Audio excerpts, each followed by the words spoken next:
Hello friends, welcome back to our channel. तो हमारे channel पर आपका फिर से स्वागत है। आशा करता हूँ कि आप सभी अच्छे होंगे और आपकी तैयारी अच्छी चल रही होगी। ठीक है। तो आज का हमारा टॉपिक है मैथ्स की practice series for SSC exams, फिर वो चाहे कोई भी हो, सीजीएल हो, सीएचएसएल हो, एमटीएस हो, सीपीओ और आरआरबी एनटीपीसी हो। ठीक है।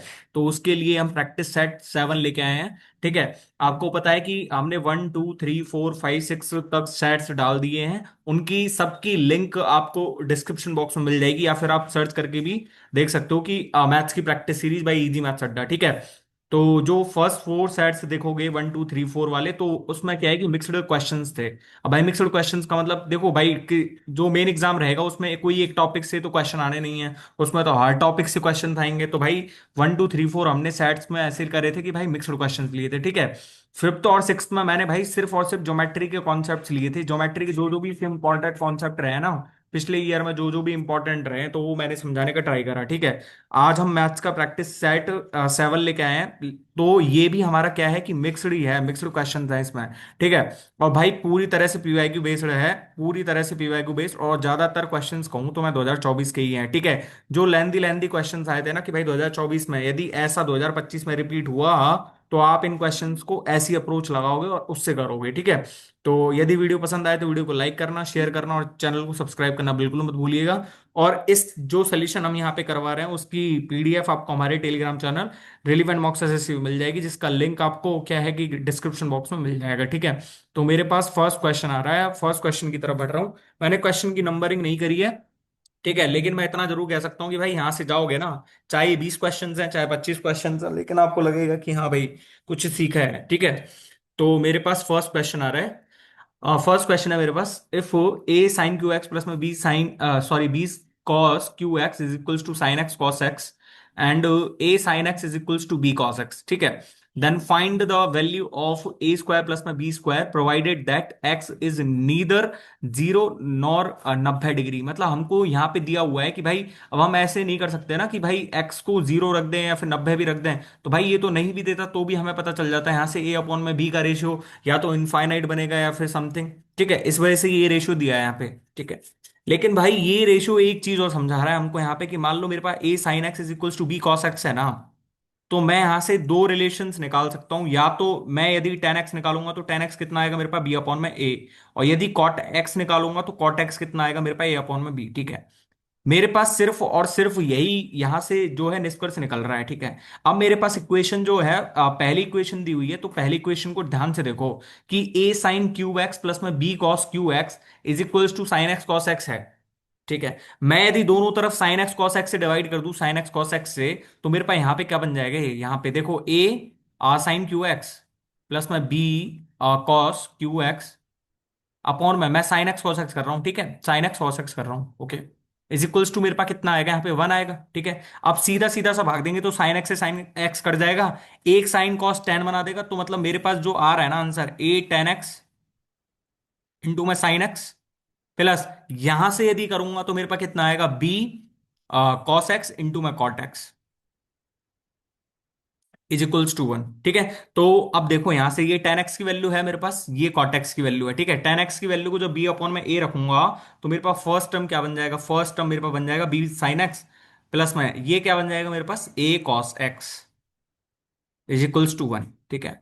अब यहां से कुछ ना कुछ आपको एक जैसे साइन एक्स प्लस में कॉस एक्स, कोई थ्योरम वगैरह या फिर कोई सीधा डायरेक्ट रिजल्ट पता है क्या आपको? मेरे को ये पता है कि साइन स्क्वायर एक्स प्लस में कॉस स्क्वायर एक्स 1 होता है, 1 होता है। तो भाई मैं इसी टर्म में यदि इसको लिखना चाहूं तो मैं क्या लिख सकता हूं, बी की वैल्यू साइन एक्स के बराबर नहीं है क्या इसमें?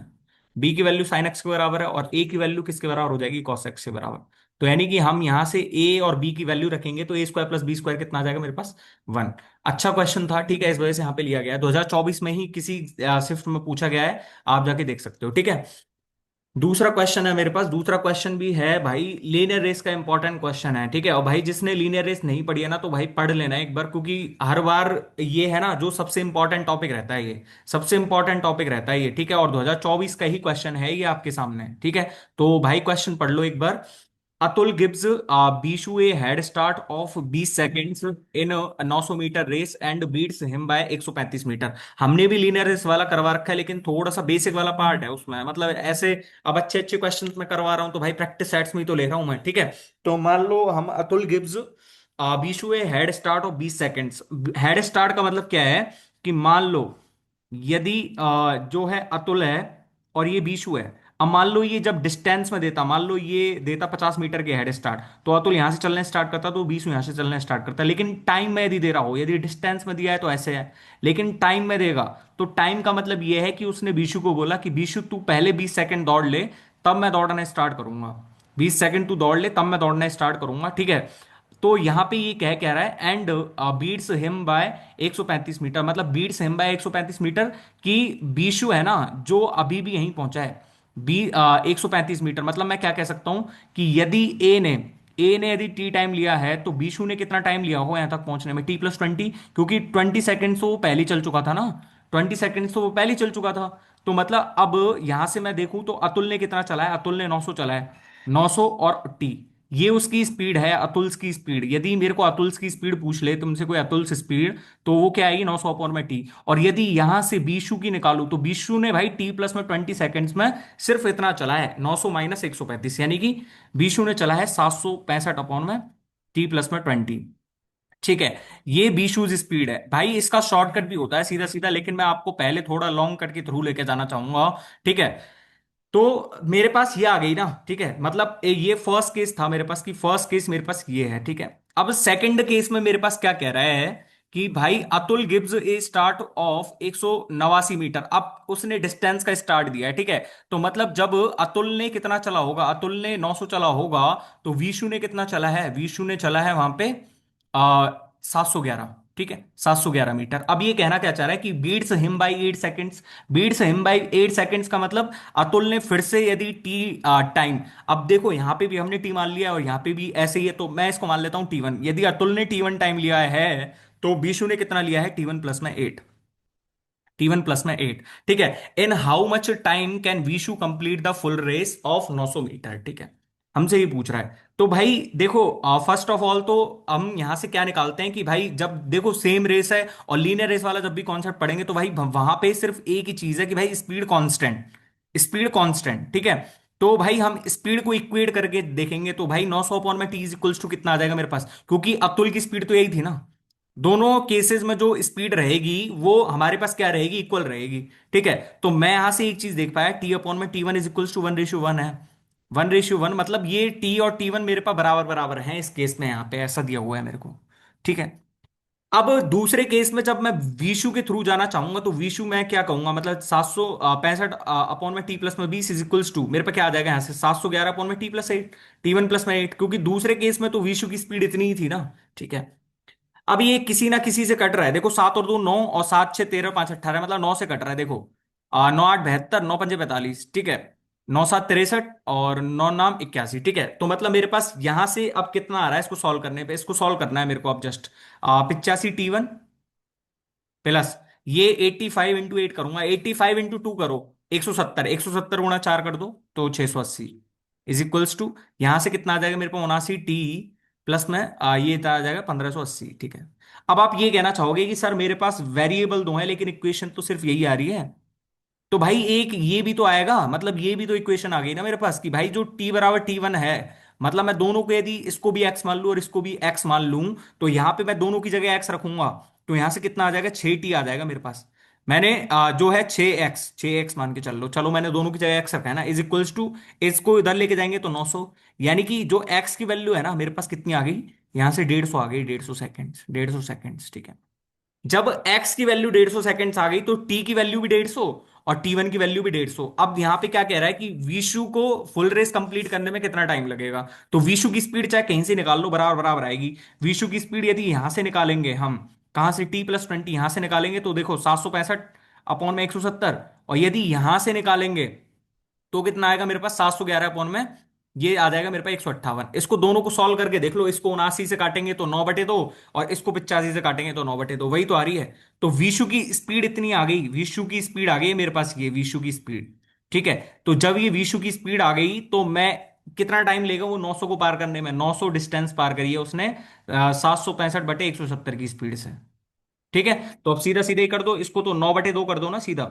तो करेंगे तो हमारे पास कितना आ जाएगा यहाँ से, ये 200 सेकंड्स आ जाएगा, और 200 सेकंड्स को मैं क्या लिख सकता हूँ, 3 मिनट 20 सेकंड। सी ऑप्शन इसका आंसर है। ठीक है, तो भाई ये तो हो गया एकदम लॉन्ग कट मेथड की। आपको ये पता होना चाहिए कि फर्स्ट केस मेरे पास ये दिया हुआ है, सेकंड केस मेरे पास ये है। लीनियर रेस का कॉन्सेप्ट है तो भाई स्पीड सेम रहेगी, स्पीड को इक्वेट करके देखा हमने दोनों को। तो यहां से मेरे पास एक रिलेशन आ गया, और यहां से जब मैंने रखा तो मेरे पास आ गई वैल्यूज। ठीक है, लेकिन यदि शॉर्टकट कोई जाना चाह रहा है तो शॉर्टकट देख लो, इसका शॉर्टकट क्या है। शॉर्टकट ये है कि भाई जिसका भी पूछ रहा है ना, तो हमें क्या करना है, हमें जस्ट 189 मीटर से यहां पे है, और इसने यहां पे 135 से इसको वीट करा। तो कितने का गैप है, कितने का गैप आ रहा है यहाँ पे, 54 का गैप आ रहा है ना। 54 अपॉन में ये कितने का है, 20 और 8 12। तो मतलब ये उसकी सीधी सीधी सी स्पीड है, ये उसकी सीधी सीधी सी स्पीड है विशु की अब।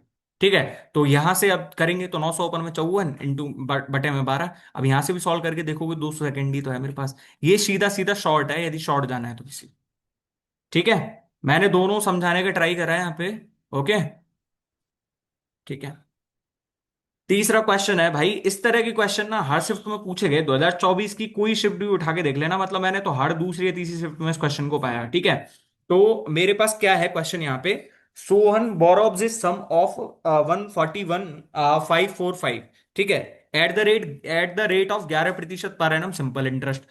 तो सोहन ने कितना, जो 1,41,545 at the rate of 11% per annum simple interest. ठीक है, at the end of the first year he repays 25,490 towards return of principal amount borrowed. मतलब ये कहना क्या चाह रहा है कि जो यहां पे यदि मान लो फर्स्ट ईयर है मेरे पास, फर्स्ट ईयर। ठीक है, तो फर्स्ट ईयर में यदि उसका प्रिंसिपल प्रिंसिपल यदि उसका कितना है यहाँ पे 141,545, तो यहां पे जो सेकेंड ईयर के लिए प्रिंसिपल रहेगा ना उसका, सेकेंड ईयर के लिए वो कितना रहेगा, 141,545 में से हम इसको घटाएंगे 25,490। अब भाई कई लोग घटाना नहीं जानते, देखो यहाँ पे 1 लाख है, यहाँ पे 25,000 है। 1,41,000 में से पहले 25,000 घटा लो, 1,16,000 तो आएगा ही मेरे पास, 1,16,000। अब आगे को सॉल्व कर लेते हैं, 545 है, ये 490 है, देखा जाए तो 55 का गैप है। तो मतलब 1,16,055 ऐसे घटाया जाता है भाई। ठीक है, 1,16,055 ये फर्स्ट ईयर का प्रिंसिपल है, ये सेकंड ईयर का प्रिंसिपल। अब ये कह क्या रहा है कि जो इसने, if the Sohan clears all the pending dues at the second year including payment that accrued during the first year. मतलब उसका जो पेमेंट था ना, इसका जो यहां से फर्स्ट ईयर का ब्याज है, और जो सेकंड ईयर में इसका अमाउंट बनेगा, उसने एक साथ लौटाया सेकंड ईयर के एंड पे। तो उसने कितना पे करा ये बताना है हमको। अब भाई देखो यहाँ पे जब भी देगा ना, तो भाई आपसे पूरी कैलकुलेशन की डिमांड वो बिल्कुल नहीं करेगा। यहाँ पे बहुत बड़ा क्वेश्चन है, देखो यूनिट डिजिट से हम सॉल्व करेंगे इस क्वेश्चन को। ठीक है, तो देखो आप देखो यहाँ पे, ये 141,554 का मेरे को क्या निकालना है, मतलब 1,41,545 का मेरे को क्या निकालना है, 11%। 11%, तो इसका 10% कितना होगा मेरे पास, 141,545। और इसका 1% और ऐड कर दूं तो मैं इसमें कितना आ जाएगा मेरे पास, 11%, यानी कि 1,415,545। ठीक है, यहां तक तो ये आ गया। अब मेरे को क्या निकालना है, मेरे को ये इस पे तो मेरे को पूरा अमाउंट चाहिए ना, सेकंड ईयर का प्रिंसिपल ये है तो इसका तो पूरा अमाउंट चाहिएगा मेरे को, क्योंकि इसने तो पूरा ही लौटाया है ना, फिर वो ब्याज भी लौटाया और ये भी लौटाया है पैसा। तो इसका मेरे को 111% चाहिएगा, 111%, 1.11 टाइम्स। ठीक है, अब सिर्फ दो डिजिट्स निकाल लो यहाँ पे आप, दो डिजिट्स। देखो मैं 1.11 की जगह इसको यदि 111/100 लिख दूं, कोई दिक्कत थोड़ी है। 111 पंजे 555। ठीक है, 55 आ गया। 111 पंजे कितना होता है, 555। 555 देखो भाई, सीधी सीधी सी कैलकुलेशन है, एक एक एक को 5 से मल्टीप्लाई करना, 555 आ जाएगा। 555 प्लस 55 करेंगे 610, और यहां पे जीरो से मल्टीप्लाई करेंगे तो 1 आएगा मेरे पास, 1। ठीक है, तो यहां तक ही सॉल्व कर लो, अब इसमें ही पता चल जाएगा। देखो मेरे को यहां पे मेरे पास कितना आ रहा है, ये जीरो, ये जीरो, क्योंकि 5 5 10 और 5 4 9 और 1 10, 5 और 4 9 और 1 10 और 1 11 है। मतलब यूनिट डिजिट जो मेरे पास आएगा ना, दशमलव के बाद दो जीरो आ गई, ये तो खत्म। तो मतलब मेरे पास यूनिट डिजिट क्या आ रहा है, मेरे पास 1 आ रहा है, और 1 सिर्फ एक ही ऑप्शन में तो दिख रहा है। अब आप पूरे को सॉल्व करना चाहते हो तो पूरे को सॉल्व कर सकते हो, लेकिन भाई ये सबसे बढ़िया है, आपसे पूरी कैलकुलेशन वो करवाना नहीं चाह रहा। ठीक है, हमने क्या करा, फर्स्ट ईयर का प्रिंसिपल निकाला, सीधा भी कर सकते हो यार, इतना समझाना पड़ रहा है बस कि आप समझ जाओ, आपको ये नहीं लिखना पड़ेगा कि ये कहां से है और ये कहां से है।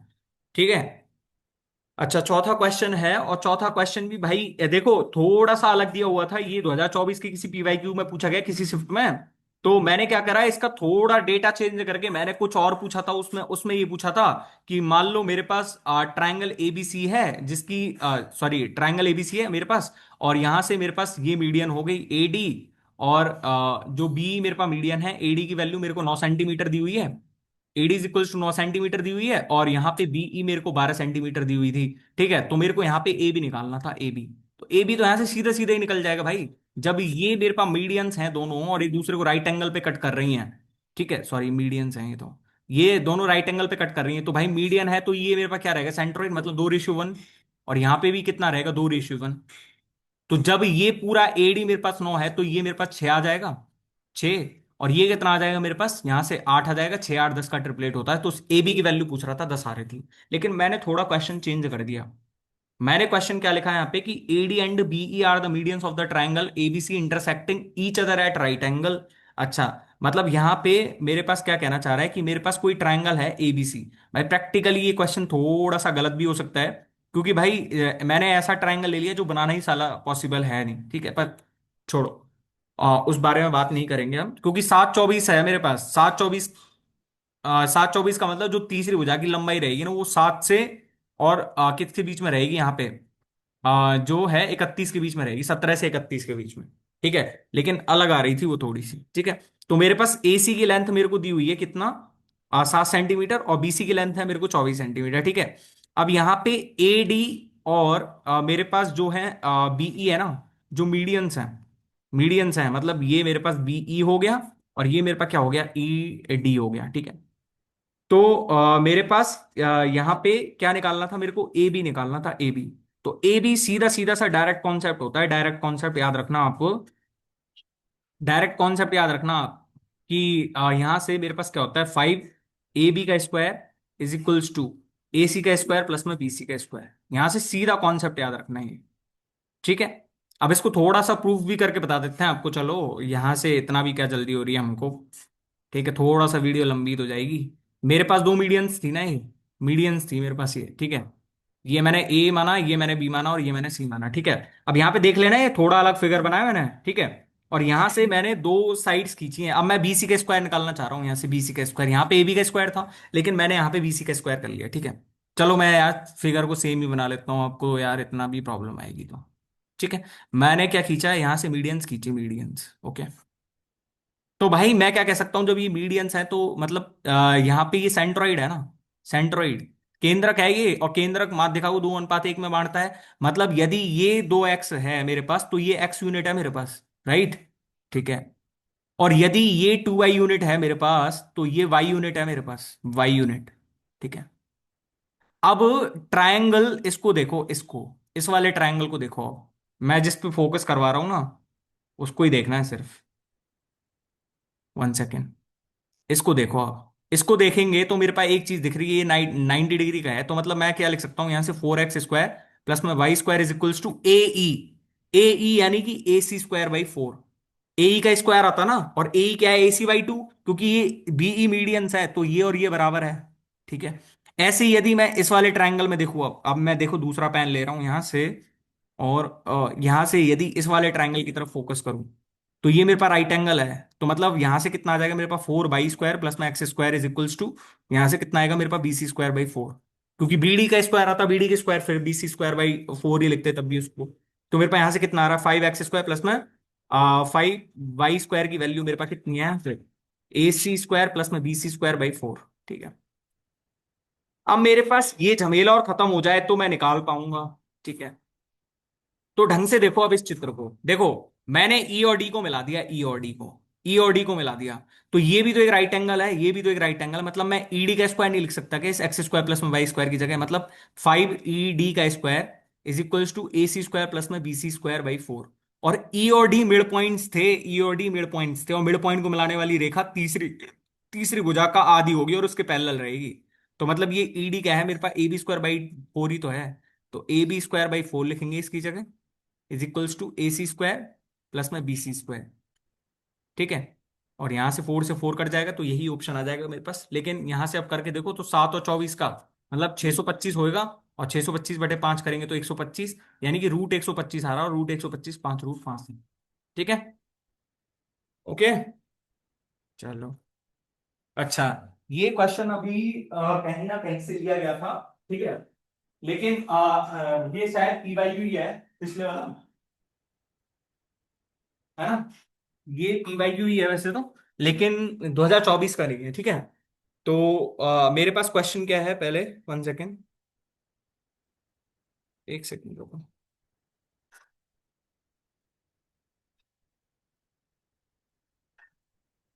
ओके। सो चलो करते हैं। In a race A beats B by 35 second. अच्छा, फिर से लीनियर रेस वाला क्वेश्चन आ गया, देखो, फिर से लीनियर रेस वाला क्वेश्चन आ गया, ठीक है। भाई बेसिक्स आपके जितने स्ट्रांग रहेंगे ना, उतना फायदा रहेगा आपको, ठीक है। A beats B by 35 seconds and B beats C by 45 seconds, मतलब ए और बी, और यहाँ पे सी। तो यहाँ पे क्या कह रहा है कि यदि A beats B by 35 seconds, मतलब यदि ए ने टी टाइम लिया है ना, तो इसने टी प्लस में 35 लिया है, टी प्लस में 35 लिया है, ठीक है। और यहाँ पे क्या कह रहा है कि C B beats C by 45 seconds, B beats C by 45 second, मतलब सी से 45 मिनट पहले खत्म कर दिया इसने। मतलब यदि बी ने टी टाइम लिया है तो इसने कितना लिया है, टी प्लस में 45। तो मैं भाई ऐसे मान के चलता हूं कि मान लो बी ने टी टाइम में फिनिश करा रेस को, बी ने टी टाइम में फिनिश करा, तो यदि इसके हिसाब से ए टी टाइम में कर रहा था और बी टी प्लस में 35 ले रहा था, तो ऑब्वियस सी बात है यदि बी ने टी लिया होगा तो ए ने टी माइनस 35 लिया होगा, ए ने टी माइनस 35 सेकेंड में कर दिया होगा काम, ठीक है। और जब इस बी ने टी टाइम लिया है तो इसने सी को 45 से हराया था ना, तो सी ने कितना टाइम लिया होगा, टी प्लस में 45 सेकेंड, टी प्लस में 45 सेकेंड, ठीक है।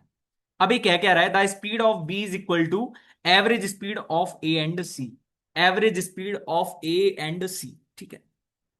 तो भाई मेरे को एक चीज बताओ अब तुम, यहां से यदि एवरेज स्पीड निकालनी रहेगी तो ए की एवरेज स्पीड कितनी रहेगी। भाई यदि मैं डिस्टेंस को एस मान लूं कि इन्होंने तीनों ने डिस्टेंस जो चली थी ना वो एस थी, तो यहां से यदि ए की स्पीड निकालनी पड़ जाए तो एस एस माइनस में एस अपॉन में 3 - टी - 35, इसका निकालेंगे तो एस अपॉन में टी, और इसका निकालेंगे तो एस अपॉन में टी प्लस में 45।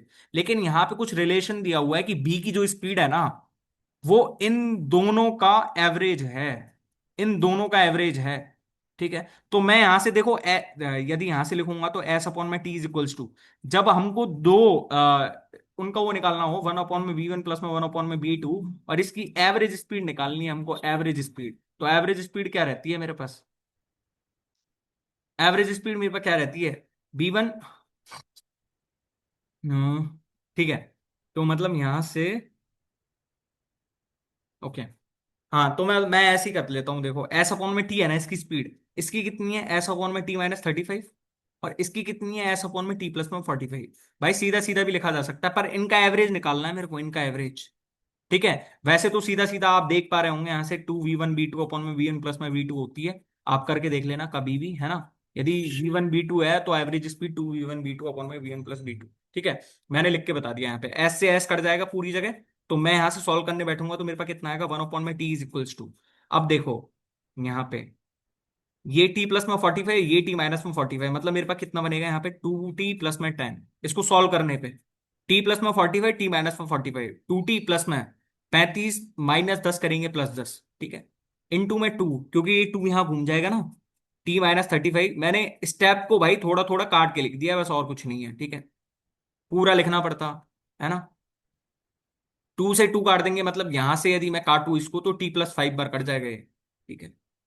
तो अब मेरे पास क्या आ रहा है, इसको जस्ट सॉल्व करना ही तो है, टी स्क्वायर माइनस में इसको सॉल्व करेंगे, देखो 35 है ये 45 है, मतलब t² प्लस में 45t माइनस में 35t, मतलब प्लस में 10t, ठीक है। माइनस में इसका और इसका मल्टीप्लाई करेंगे तो 35 फाइव जा 175, 17, 35 फोर जा कितना होता है 140, तो यानी कि 140 और 157 इज इक्वल्स टू, ये कितना हो जाएगा मेरे पास, टी² प्लस में 5t, इसको सॉल्व कर लो। अब भाई इतना तो सब लिख के बता दिया, टी² से टी² कट जाएगा, मतलब 5t की वैल्यू मेरे पास कितनी आ गई यहाँ से, 1575, और टी की वैल्यू कितनी आ जाएगी यहाँ से, 5 3 15 है, 5 1 5 और 5 5 25, तो ये मेरे पास आ गया 315 सेकेंड, 315 सेकेंड। लेकिन ये तो हमसे टी का टाइम पूछ रहा है कि टी ने कितना टाइम लिया होगा, तो टी ने टी प्लस में 45 सेकेंड्स लिए थे, तो मतलब 315 प्लस में 45, यानी कि 360 सेकेंड्स में काम कराओ, 360 सेकेंड्स, लेकिन हमसे तो मिनट में पूछ रहा है। तो मिनट कितना हो जाएगा, 6 मिनट, क्योंकि 1 मिनट में 60 सेकेंड्स, इतना तो पता ही होगा। ठीक है। क्या? अच्छा, ये भी भाई देखो, CGL 2024 की किसी शिफ्ट में क्वेश्चन आया है, और आप जाके चेक भी कर सकते हो। ठीक है। मैं एग्जैक्ट डेट भी बता देता जहां से पेपर बनाया गया आज का, मॉक ये जो क्वेश्चंस लिए गए, लेकिन बताना नहीं चाह रहा हूँ। ठीक है। आप 11 जो है शिफ्ट, 11 की शिफ्ट 3 खोलना आप, शिफ्ट 3। ठीक है। वहां से लिया गया है क्वेश्चन। ठीक है। पी साइन ए माइनस में cos A is equals to 1, then P square minus में 1/p, 1 प्लस में पी स्क्वायर कॉस ए। ठीक है। मेथड 1 जो कि प्रायोरिटी मेथड रहेगा, और मेथड 2 जो इनको पता चल गया है कि हाँ भाई इन क्वेश्चन को ऐसे कर सकते हैं।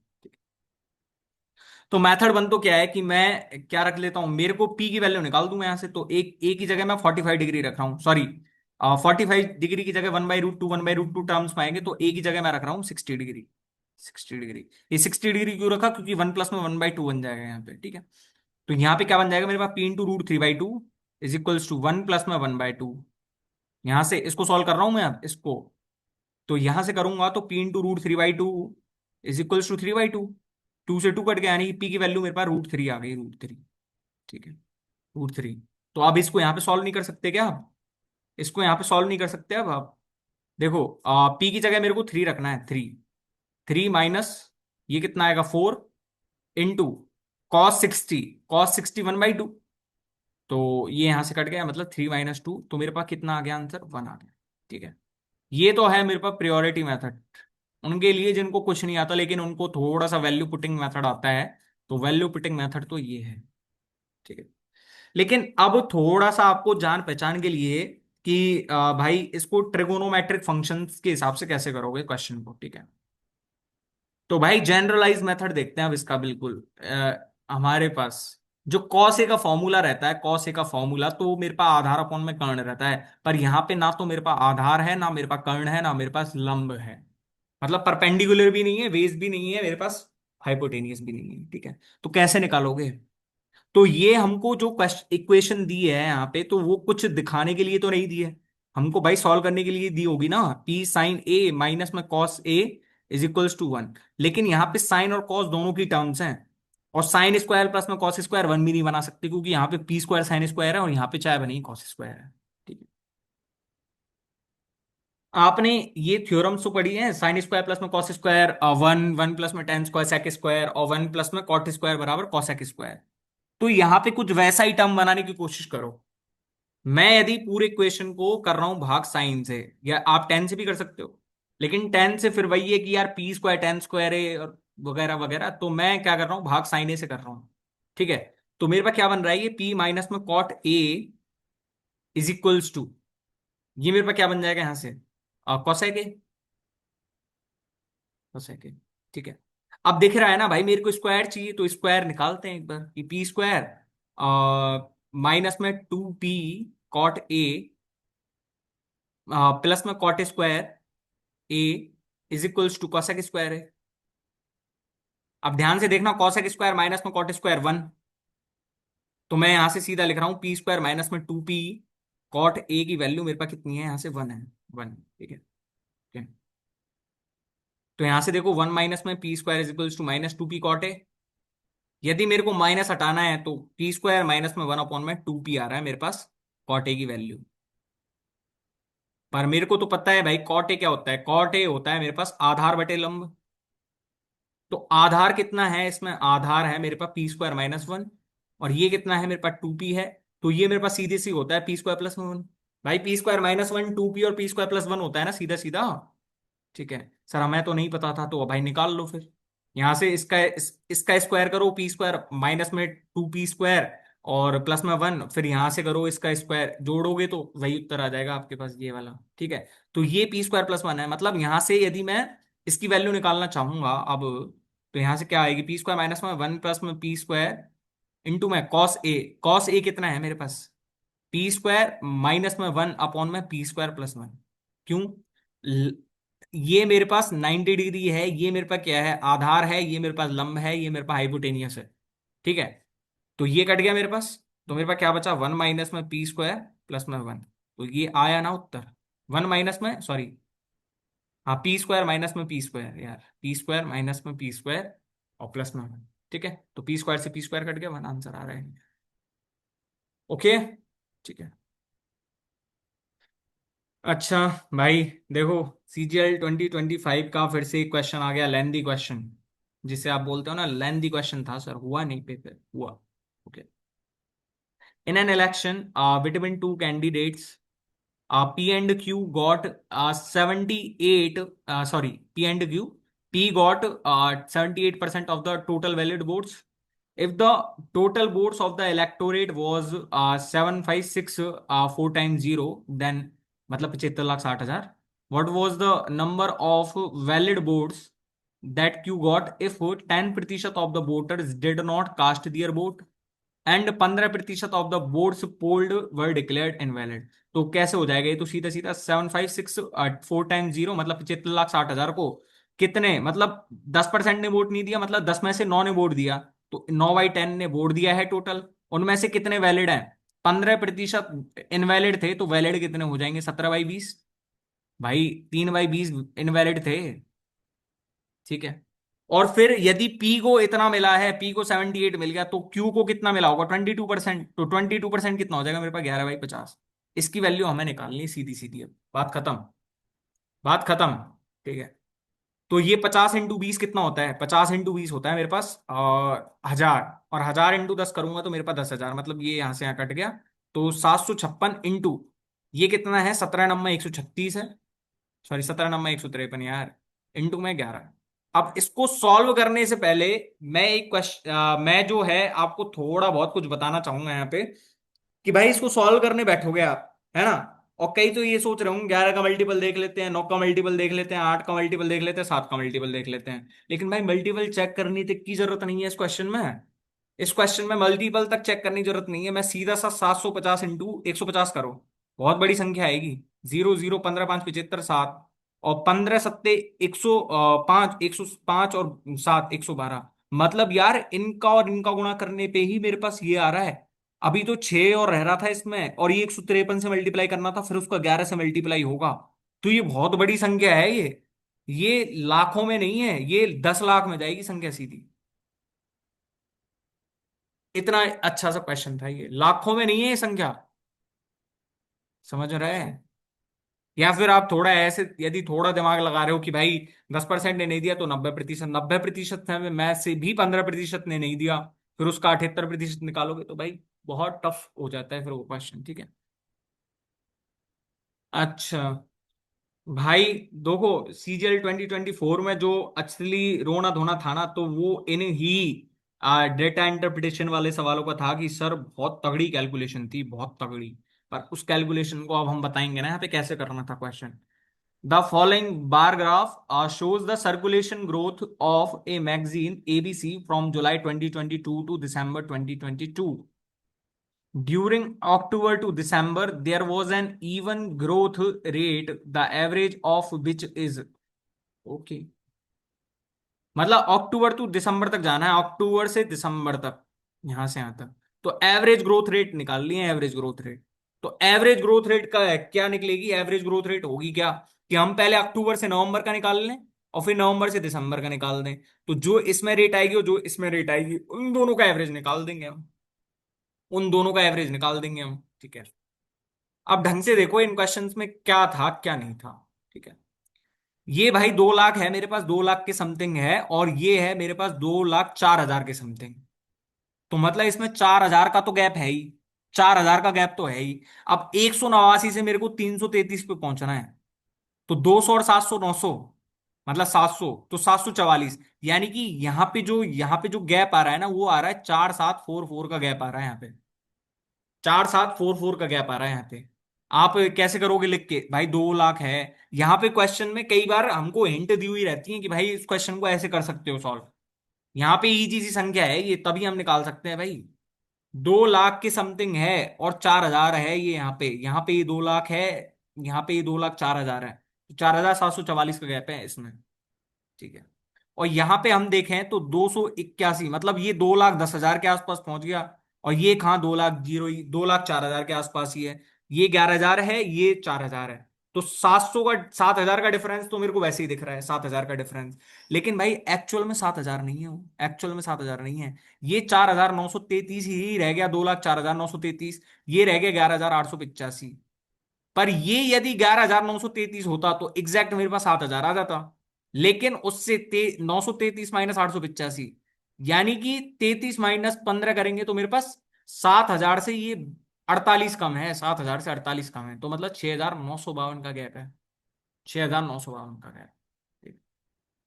तो निकाल दो अब रेट निकाल लो ना, इसके संदर्भ में इतना बढ़ रहा है ये, इतने इसके संदर्भ में इतना बढ़ रहा है। यदि इसका 10% निकालू तो 218.9 आ रहा है। तो इसका यदि 1% निकालूंगा तो कितना आएगा, 2001.8। और यदि 2% निकालूंगा तो 4 हजार के समथिंग पहुंच रहा है, 4 हजार के समथिंग, 4 हजार के समथिंग। ठीक है।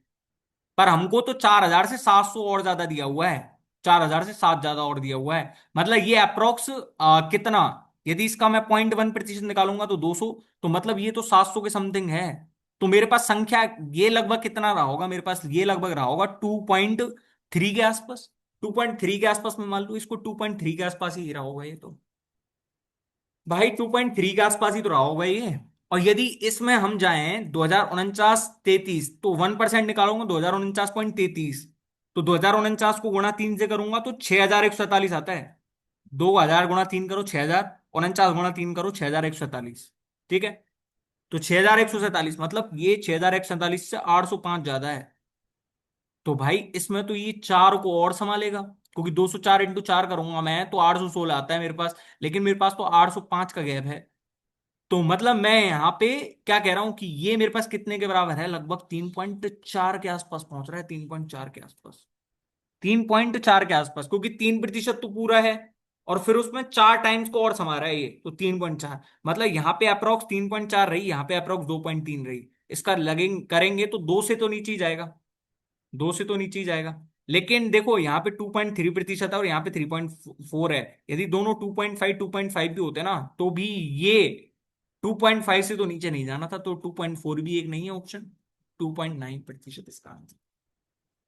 इसका आप निकाल के देख लेना एग्जैक्ट, लेकिन पेपर में तो यही करना होता है। ठीक है। अच्छा, ये टाइम एंड वर्क का क्वेश्चन है। सिर्फ PYQC उठाया गया है ना। A B and C work together can build a wall in 12 days। भाई जहां भी टाइम एंड वर्क का क्वेश्चन दिखे ना, तीसरी आंख खोल लेना अपनी, क्योंकि सबसे इजीएस्ट क्वेश्चन में से है ये। C is 4 times as efficient as productive as B. मतलब यदि सी और बी की एफिशिएंसी है, यदि बी की एफिशिएंसी 1 है तो मेरे पास सी की एफिशिएंसी 4 है। ठीक है। Okay. A alone can build the wall in 48 days। A alone can build the wall in 48 days। ठीक है। In how many days A and B working together can build the wall. ठीक है। मतलब A and B build the wall का मतलब हमें निकालना तो पड़ेगा कि बी की एक्चुअल एफिशिएंसी है कितनी। ये तो रेशियो है 4:1, इफिशियंसीज का रेशियो है ये तो। ठीक है। तो ऐसे में हमें क्या करना है कि हम यदि टोटल वर्क को देखें तो टोटल वर्क वैसे तो कितना आता था, 48 आना था। लेकिन भाई इनका रेशियो जब मेरे को 4:1 दिया हुआ, मतलब टोटल 5 है। तो यहां पे मैं वर्क को भी सिर्फ 5 से मल्टीप्लाई कर रहा हूँ, 48 इंटू में 5। नॉर्मली हम देखें तो ए प्लस में बी प्लस में चीज 4 एफिशिएंसी वाला आता। ये सिर्फ क्वेश्चन सॉल्व के लिए है। यदि मैं यहाँ पे 4 मान लूं और यहाँ पे 1 मान लूं तो ए की एफिशिएंसी 1 है। फिर बी और सी, मतलब बी और सी की एफिशिएंसी 3 आती। फिर 3 को इसमें बांटते तो हम ए की एफिशिएंसी, भाई पॉइंट में नहीं जाए इस वजह से मैं समझा रहा हूँ। पॉइंट में नहीं जाए आंसर, आपको पॉइंट में एफिशिएंसी आएगी ना, बी प्लस में सी की 3 है, 5 की यूनिट वैल्यू 3 है तो 3/5, यानी कि फिर उसकी 0.6 लिखोगे। भाई ऐसे भी कर सकते हो, लेकिन आपको यदि सीधा मेथड देखना है कि भाई यहाँ पे यदि 4 4:1 5 है ना, तो भाई 5 का मल्टीप्लाई कर लो पूरे को। तो इसकी जो ए प्लस में बी प्लस में सी की एफिशिएंसी 4 थी, अब वो 4 ना आके 20 है। इसकी एफिशिएंसी पहले 1 थी, अब वो 5 है। तो देख लो ना, ए प्लस में जो बी प्लस में सी की एफिशिएंसी है वो 15 है। यानी कि सी की एफिशिएंसी 12 आ गई और बी की एफिशिएंसी मेरे पास कितनी आ गई, 3 आ गई। आई या नहीं आई, आई या नहीं आई। तो अब मैं क्या कह सकता हूँ कि ए और बी ने कितने दिन लिए होंगे, तो 240 अपॉन में ए की एफिशिएंसी 5 और बी की एफिशिएंसी 3, तो 8, 240/8 कितना होगा, 30 डेज। ठीक है। इतना ही समझना होता है टाइम एंड वर्क के क्वेश्चंस में तो। ठीक है। अच्छा। CGL 2024 का क्वेश्चन। ठीक है। If Ram purchases a fan he gets 8% का डिस्काउंट। अच्छा, 8% डिस्काउंट, वो 1 सेकेंड।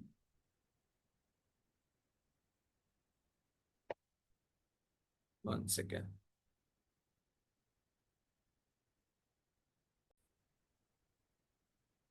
हाँ, तो हमें क्या करना है question. If Ram purchases fan he gets 8% का डिस्काउंट। अच्छा, if he purchases 3 fans he gets 6% on the first, 10% on the second and 12% on the third. Discount मतलब डिस्काउंट की डिस्काउंट करता है वो, कि भाई इसको डिस्काउंट मिलता है, ठीक है, इतने इतने का। ठीक है।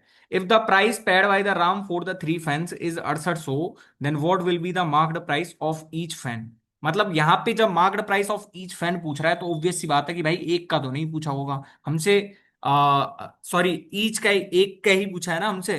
तो भाई ऑब्वियस सी बात है कि जब इनका अलग अलग रहता तो मार्क्ड प्राइस, भाई फिर ये क्वेश्चन ही सॉल्व नहीं होता, क्योंकि फिर हमें अलग अलग का कैसे पता चलता। लेकिन अब यहाँ पे दिया हुआ है तो ऑब्वियस सी बात है भाई, ये तो अंडरस्टूड है कि मार्क्ड प्राइस सबका सेम था। मार्क्ड प्राइस सबका सेम था। तो मान लो मैंने सबका मार्क्ड प्राइस 100 100 100 मान लिया, 100 100 100 मान लिया मैंने। तो मतलब कितना पे करना था उसको, 300 पे करना था। लेकिन अब उसको उसने दिया कितना। पहले पे उसको 6% का डिस्काउंट, यानी कि 94। दूसरे पे उसको 10% का डिस्काउंट, यानी कि 90 में मिल गया। और तीसरे पे उसको 12% का डिस्काउंट, यानी कि वो कितने में मिल गया, 88 में। तो ये कितना हो गया मेरे पास, 94 और 88, 9 8 17, 170 और 182, 182 और 90, 272। यानी उसने 300 की जगह 272 पे करा, 272 पे करा। और इस 272 की वैल्यू 6800 है। 6800। समझ में आया। मार्केट प्राइस सेम था तभी तो निकाल पाएंगे भाई। मार्केट प्राइस यदि सबका अलग अलग होता तो यहाँ पे 3 प्राइस तो दिया होता मेरे पास, और यहाँ पे एक का ही तो निकाल पाएंगे, तभी तो हमको पता है। ठीक है। तो 300 की चीज उसको 272 में मिल गई, क्योंकि इतना उसको पहले पे उसने 94 पे करा, दूसरे उसको 90 में मिल गया, और तीसरा उसको 88 में मिला। तो 272 की वैल्यू 6800 है। दिख रहा है कुछ। ये 34 के पहाड़े में आता है, आपको पता हो तो 34 अंठे होता है, ये 34 × 8। और ये कितना है, 34 × 200। 34 से 34 कट गया है, यानी कि 8 की वैल्यू 200, तो एक की वैल्यू कितनी आएगी, 25। और मेरे को एक का मार्क प्राइस निकालना था, तो 25 × 100 यानी कि 2500। कितना अच्छा क्वेश्चन था। 2 मिनट का भी नहीं था, ठीक है। अच्छा भाई, ये तो किसी ना किसी पीवाईक्यू में पूछा गया है, नॉट बेस्ड ऑन 2024 बेस। ठीक है। What is the reminder when 10 की पावर 68 इज डिवाइडेड बाय 13। ठीक है। तो आपको कुछ रूल रिवाइज करवाता हूं एक बार। आपने ये संख्या पढ़ी है, 7 × 11 × 13, इसकी वैल्यू क्या होती है, 1001। तो भाई इस चीज को याद करके रखो। Don't forget to revise this thing. Don't forget. ठीक है, कभी भूलना मत इस चीज को, क्योंकि बहुत फेमस नंबर है ये, 1001। अब इस क्वेश्चन को ऐसे ही सॉल्व करना था। देखो, मेरे पास यहां पे यदि मैं देखूं तो 13 के पहाड़े में 1001 आता है। तो भाई पहले ऐसे संख्याओं में आपको निकालना हो ना, तो पहले उसको इतने के इक्वेट करो कि भाई जो उसके पहाड़े में भी आता हो, और वो जो आपको रिमाइंडर देगा ना, तो वो एक या जीरो या फिर -1 रहेगा। रिमाइंडर आप उस तक इसको सीमित करो कि रिमाइंडर या तो आपके पास 0 आए, -1 आए, या फिर 1 आए। उसके तक लेके जाओगे तो मैं यहां से क्या कह सकता हूं कि ये मेरे पास कितना है। यदि मैं 10 की पावर 3 करता हूं तो 1000 आता है मेरे पास, 1000। ठीक है। और ऐसे ही यदि मैं इसकी पावर 22 कर दूं, मतलब इसको मैं ऐसे नहीं लिख सकता कि 10 की पावर 66 इंटू 10 की पावर 2, और 10 की पावर 66 यानी कि 10 की पावर 3 की पावर होल 22 इंटू में 10 की पावर 2। तो यदि 10 की पावर 3 है, मतलब 1000 है, इस 1000 को मैं 1001 -1 नहीं लिख सकता क्या। 1001 -1 की पावर 22 करूंगा इंटू 10 की पावर 2। आपने रिमाइंडर थ्योरम यदि पढ़ी हो, तो मेरे पास a माइनस में b का होल स्क्वायर। तो भाई यदि ये पूरा 1001 से डिवाइडेड था, तो मेरे पास ये जो b रहेगा, जो b का स्क्वायर आएगा एंड में, वही तो मेरे पास। अरे मान लो a माइनस बी का स्क्वायर खोलूंगा, ए स्क्वायर माइनस में 2ab प्लस में बी स्क्वायर, यही तो रहेगा। और ऐसे ही मेरे पास इनके फॉर्मूले जो बनते हैं ना, कितनी बड़ी पावर रहेगी उसमें यही फॉर्मूले। हाँ, तो कहाँ थे। मतलब यहां से जब मैं a माइनस में b की पावर होल 4 भी खोलूंगा ना, तो भाई इसमें क्या आता है, यहाँ पे a की पावर 4, फिर यहाँ पे जो भी नंबर्स आते रहेंगे, लेकिन लास्ट में मेरे पास b की पावर 4 आएगा। इस b की पावर 4 से पहले मेरे जैसे इसको सॉल्व करने का तरीका क्या होता है पता है? इसको सॉल्व करने का तरीका ये होता है कि मान लो यहाँ पे यदि मेरे पास a माइनस में b की पावर n लिखा हुआ है ना, तो इसको सॉल्व कैसे करेंगे? पहले a की पावर n इंटू में b की पावर 0, b की पावर 0 1 रहेगा। फिर यहां से जो भी संख्या आती रहेगी ना, लेकिन मेरे पास दूसरे टर्म में क्या आएगा, a की पावर n-1 इंटू में b की पावर कितना आएगा मेरे पास 1। यहां पे यदि फिर मैं तीसरा टर्म लिखूंगा a की पावर n-2 b की पावर 2।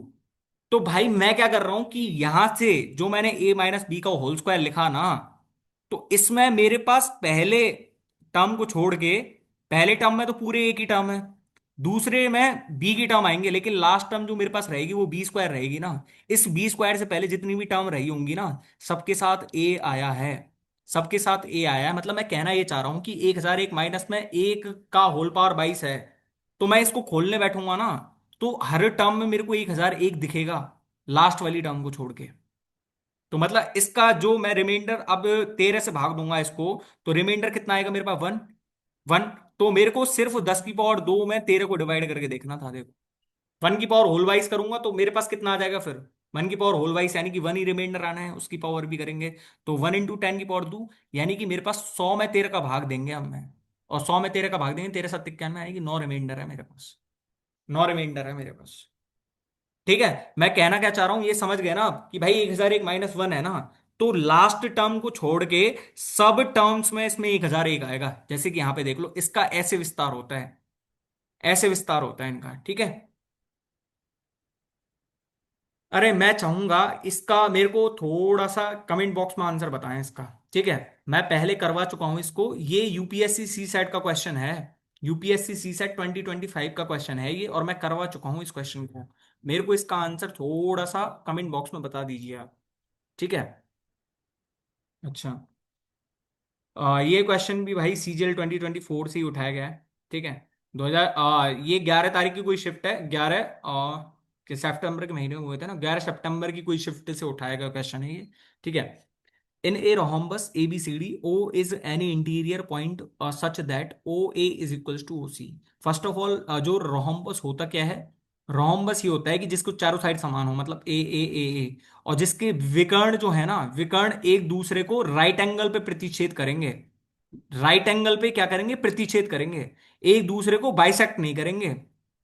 मतलब मैं लिखूं तो जो मैं यदि ये लिखना चाहूं कि ये यदि ओ पॉइंट है मेरे पास, ओ पॉइंट, ओ पॉइंट। ठीक है। तो मेरे से मैं कहना क्या चाहूंगा कि यहां पे यदि रोहम्बस की प्रॉपर्टीज आपको समझाऊं, तो ऑल साइड सेम। ठीक है। Diagonal intersect at right angle. ठीक है। और ये क्या है? और diagonal does not bisect each other, does not bisect. ठीक है। ध्यान रखना कहीं डायगोनल को भी बाइसेक्ट करवा दो तो मेरे से ओ इंटीरियर पॉइंट था कहीं पे। अब मेरे को 5/9 of the degree measure of DOB बताना है, डीओबी। डीओबी आपको एक साइड देख के लग नहीं रहा होगा कि डीओबी देख के क्या है। मतलब मैं यहां से लिखना चाहूं तो कौन डीओबी प्लस में, मेरे पास 90 डिग्री था ना ये, तो जब मेरे पास डायगनली हो जाएंगे ये दूसरे के, तो 90 डिग्री तो है मेरे पास सारी चीजें। और जब ये 90 है तो मेरे पास कितना है यहाँ से, कौन डीओबी की वैल्यू मेरे पास कितनी है यहाँ से, 180। तो इसका 5/9 करेंगे तो मेरे पास कितना आएगा? 100 ही तो आएगा, 100 ही तो आएगा। ठीक है। ओके। अब कोई ये पूछना चाहेगा कि सर ये ओ से ही कैसे गुजारा आपने, तो भाई हमसे डीओबी ही पूछा था। ठीक है। डायगनल ही होंगे ये। ओके। लिख के दे इनको हर चीज कि ये डायगनल था, ऐसे नहीं लिख के देता आजकल। ठीक है। ठीक है चलो। ए and be together can complete a task in 18 hours, after 6 hours a leaves. मतलब इन्होंने वर्क करना स्टार्ट करा तो बी ने मतलब, सॉरी, ए और बी 18 दिन में कर सकते कोई काम को, उन्होंने 6 घंटे में काम करना स्टार्ट करा। 6 घंटे तक उन्होंने दोनों ने एक साथ काम करा, तो 6 घंटे में इन्होंने 6 आवर्स में 1/3 वर्क कर दिया इन्होंने। 6 आवर्स में 1/3 वर्क कर दिया इन्होंने। ठीक है। Okay. B takes 36 hours to finish the rest of the task. मतलब जो 36 आवर लिए हैं उसने 2/3 वर्क को कंप्लीट करने में लिए हैं। 2/3 वर्क को कंप्लीट करने में उसने 36 आवर्स लिए हैं। तो बी टोटल काम को पूरा कितने दिन में कर देगा? 54 दिन में नहीं कर दे, सॉरी 54 आवर्स में नहीं कर देगा टोटल वर्क को। भाई उसने यदि 2/3 काम को उसने अकेले करा था ना, तो उसने 36 आवर में कितना करा है? 2/3। तो पूरा 3 काम, मतलब 3/3 काम कितने दिन में कर देगा वो? 54 दिन में। ठीक है। भाई इतना तो कोई नहीं बताता, लेकिन मैं बता रहा हूं अब, ठीक है। ओके। मैं यहां से अब देखो, यहां पे तो बी ने 2/3 काम करा था, प्लस यहां पे कितना काम करा होगा उसने 6 आवर में। जब वो बी टोटल काम को 54 आवर में कर रहा है, तो उसने 6 आवर में कितना करा होगा? 1/9। 6/54। तो इसने 1/9 काम यहां कर दिया। मतलब मैं यहां पे क्या लिख सकता हूँ कि 6/9 कर दूं, प्लस में 1/9 कर दूं, तो 7/9 काम करा। 7/9 काम बी ने अकेले ने करा है। तो मतलब मैं क्या कह सकता हूं कि 2/9 काम ही तो करा है। 2/9 वर्क ए ने 6 आवर में करा है। ए ने 6 आवर में। ठीक है। तो हाउ मैनी, सॉरी 2/9 है ना ये। तो how many hours A will would A have taken to do the task if the work alone. तो 2 की 6, तो 9 का कितना हो जाएगा? 27। इतने में मैं कुछ समझाऊंगा नहीं, ठीक है। ये तो आसान आसान से क्वेश्चन है। इसका तो मैंने आपको बता दिया था। इसका आंसर मेरे को थोड़ा सा कमेंट बॉक्स में दीजिएगा आप, ठीक है। मैंने थोड़े दिन पहले ही आपको जो है शॉर्ट्स में डाला था ये क्वेश्चन तो, ठीक है। अच्छा, ऐसा कोई क्वेश्चन भी आपको दिखे तो भाई सीधे सीधी सी हमको क्या निकालना है? देखो यहाँ पे ए प्लस में बी प्लस में A B is equals to 65 है मेरे पास, ठीक है।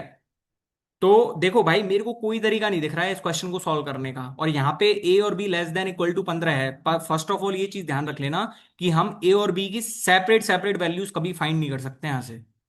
कभी फाइंड ही नहीं कर सकते, क्योंकि मेरे पास सिर्फ एक ही वो है इक्वेशन, और दो वेरिएबल्स हैं मेरे पास, ठीक है। तो मेरे को देखो यहां से क्या दिखता है, या तो ए प्लस में बी को कॉमन लिया तो 1 प्लस ही दिख रहा है मेरे को, इज इक्वल्स टू 65। ठीक है। अब मेरे को कोई तरीका नहीं दिख रहा, मेरे को सिर्फ एक तरीका दिख रहा है कि मैं दोनों तरफ यदि वन ऐड कर दूं, तो मेरे पास 1 प्लस ए और कॉमन मिल जाएगा मेरे को। तो 1 प्लस ए, और कोष्टक में कितना बच जाएगा जब वन मैंने यहां से बच जाएगा, प्लस में बी इज इक्वल्स टू मेरे पास कितना बचाएगा? 66।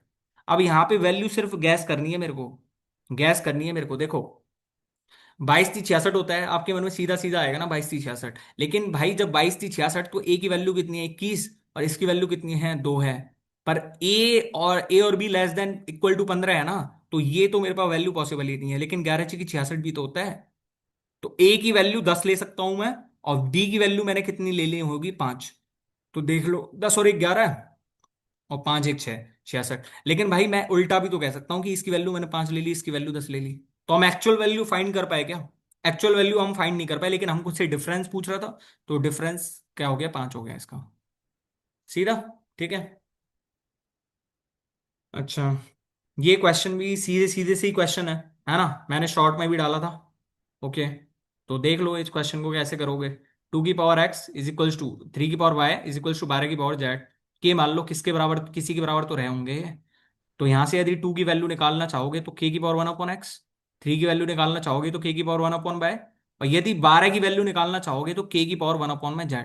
लेकिन जो भी यहाँ पे बड़ी संख्या रहेगी, तो वो इन दोनों संख्याओं के कुछ ना कुछ रिलेशन में रहेगी हर बार। देख लेना भाई, मोस्ट इंपॉर्टेंट क्वेश्चन है ये।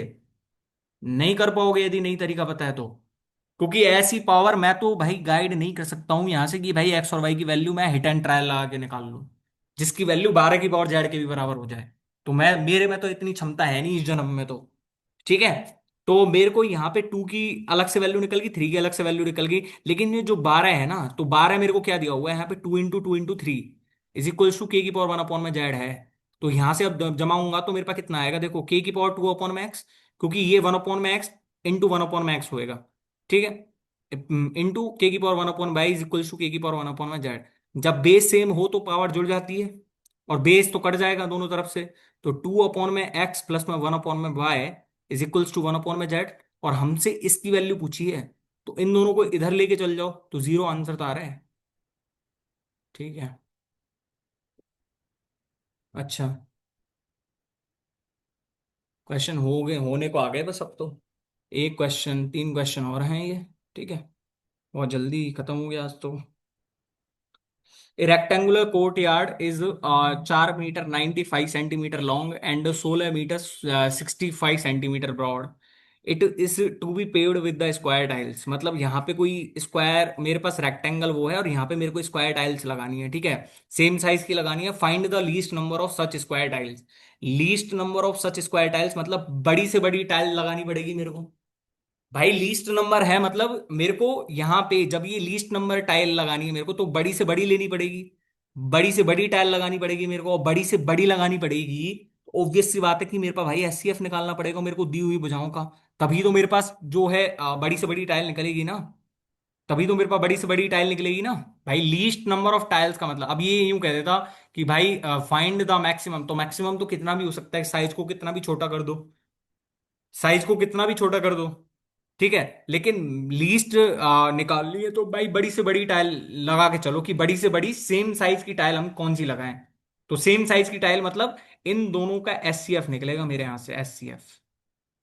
तो एचसीएफ ऑफ देखो, ये 4 मीटर 95 सेंटीमीटर, मतलब 495 सेंटीमीटर हो गया ये। और ये कितना हो जाएगा मेरे पास, 1665 सेंटीमीटर, ठीक है। तो यहां से मेरे को तो सीधा दिख रहा है देखो। इसको मैं क्या लिख रहा हूं देखो, 9 का स्क्वायर इंटू में 5। और यदि इसको लिखूं मैं, तो 9 से तो जा रहा है 9, और 9 8 72, सॉरी 9 1 कम 9, 7 बच गया ना। 9 8 72, 9 5 45, ठीक है। 9 इंटू 5 इंटू 37, और यहाँ पे 9 इंटू 5 इंटू 9। ऑब्वियस सी बात है कि एचसीएफ कितना आ गया इनका, 45 आ गया।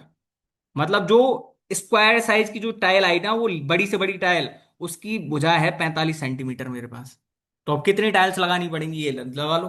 कितनी टाइल्स लगानी है, हमको इसका पूरा क्षेत्रफल घेरना है, इसका पूरा क्षेत्रफल घेरना है। एक टाइल का क्षेत्रफल ये है और रेक्टेंगुलर पार्क का क्षेत्रफल ये है। आ गया। 495 इंटू में 1665 अपॉन में 45 इंटू 45। ये कैसे करा, क्योंकि सबसे बड़ी टाइल ये आ गई मेरे पास, जो सेम साइज की लग सकती है इस ग्राउंड में, एचसीएफ ऑफ दिस। तो यहां से पूरा ये क्षेत्रफल घेरना है मेरे को टाइल्स से। तो इसका क्षेत्रफल और जो टाइल का क्षेत्रफल है वही तो लगाना पड़ेगा, उतनी टाइल्स आ जाएंगी मेरे पास। आप जब किसी चीज को एक 3D फिगर में यदि हम बात करें, तो एक चीज को दूसरी चीज में पिघलाते हो तो वॉल्यूम सेम करते हो ना। तो यहाँ पे भाई वॉल्यूम तो होता नहीं है, कोई 2D फिगर में कोई वॉल्यूम होता है क्या।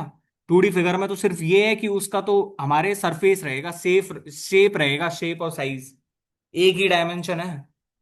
2 डायमेंशन मतलब एक्स और वाई जेड, हवा में तो लटका नहीं है, ठीक है। तो 45 इंटू 11, और 45, 45 से कम 45, 45 तिया 135, 21 31 और 5 45 सत्ते, तो 37 इंटू 11, 37 इंटू 11 कितना हो जाएगा, 11 7 77। एक योग, हाँ नहीं नहीं नहीं नहीं, 11 30 33 और 40, तो 407 टाइल्स आ रही है, ठीक है। अच्छा, let P B Q, P बराबर triple Q B, a 3 digit number. ये बहुत बड़ा फेमस क्वेश्चन है ये, ठीक है। ये चाहे कुछ भी हो, देखो मेरे पास 37 या 111 होता है, और 111 में 3 नंबर का मल्टीप्लाई करेंगे, ये क्यू क्यू क्यू कब आया होगा, जब 111 को किसी संख्या क्यू से गुणा करा होगा। पर क्यू कितना है, फिर क्यू का मल्टीप्लाई करा होगा, मतलब ये कितना है मेरे पास, 37 इंटू 3 तो है पहले ही ये, पहले ही मेरे पास 37 इंटू 3 तो है ये। बहुत फेमस नंबर है, इसको याद रखो, इसको भी। ये यूपीएससी सी सेट जो है 2025 का क्वेश्चन है। लेकिन भाई ये क्या है कि सीजीएल में आ सकता है, इस वजह से मैंने यहाँ पे करवा दिया, आपकी थोड़ी बेसिक अंडरस्टैंडिंग भी बढ़ेगी, ठीक है। And HCF of P and 481, 481 क्या होता है, 37 से काट के देखो। 3 से नहीं कट रहा क्या, 8 और 1 9 और 4 13, भाई यहाँ पे 37 से कट रहा है, तो यहाँ पे भी एक बार काट के तो देख लो, 37 से कम 37, तो 37 से कम 37, और बच गया कितना, 11, 37 या 111, मतलब 37 इंटू 13, और यहाँ पे 37 इंटू 3, चाहे क्यू की वैल्यू कुछ भी हो, लेकिन 37 तो इसमें है ही। एस सी एफ 37, ठीक है। S C F highest common factor. अच्छा, एक cuboid of dimensions 50 centimetre, 150 centimetre and 175 centimetre can be divided into how many largest cubes. Largest cubes मतलब लार्जेस्ट क्यूब्स मतलब हमें साइड निकालनी है जो कि लार्जेस्ट, साइड लार्जेस्ट रहनी चाहिए। और हमको जब साइड लार्जेस्ट काटनी है तो ऑब्वियस सी बात है हमको इनका एचसीएफ नहीं लेना पड़ेगा क्या, अभी अभी समझा के आया हूं, अभी अभी समझा के आया हूं एचसीएफ। तो क्यूब की साइड निकालनी है मेरे को, cube side is equals to HCF of 50, 150 और 175। यहाँ पे तो सीधा सीधा ही दिख रहा होगा आपको, 25 सेंटीमीटर आ रही है। ठीक है, तो अब क्या रहेगा कि यहाँ पे कितने क्यूब्स में बांटा जा सकता है, तो ऑब्वियस सी बात है कि ये जो आयतन रहेगा क्यूबॉइड का आयतन, वो एक घन के आयतन के बराबर, मतलब 25 इंटू में 25 तो ये एन की वैल्यू आ जाएगी मेरे पास। तो 25 दूनी 50, 25 की 150, और 25 सत्ते 175, 7 42 और 2 84, 84 इसका आंसर हो गया। ठीक है, तो भाई आई होप वीडियो पसंद आई होगी, वीडियो पसंद आई तो वीडियो को लाइक करना और चैनल को सब्सक्राइब करना बिल्कुल मत भूलिए। थैंक यू सो मच, मिलते हैं नेक्स्ट वीडियो, तब तक के लिए बाय।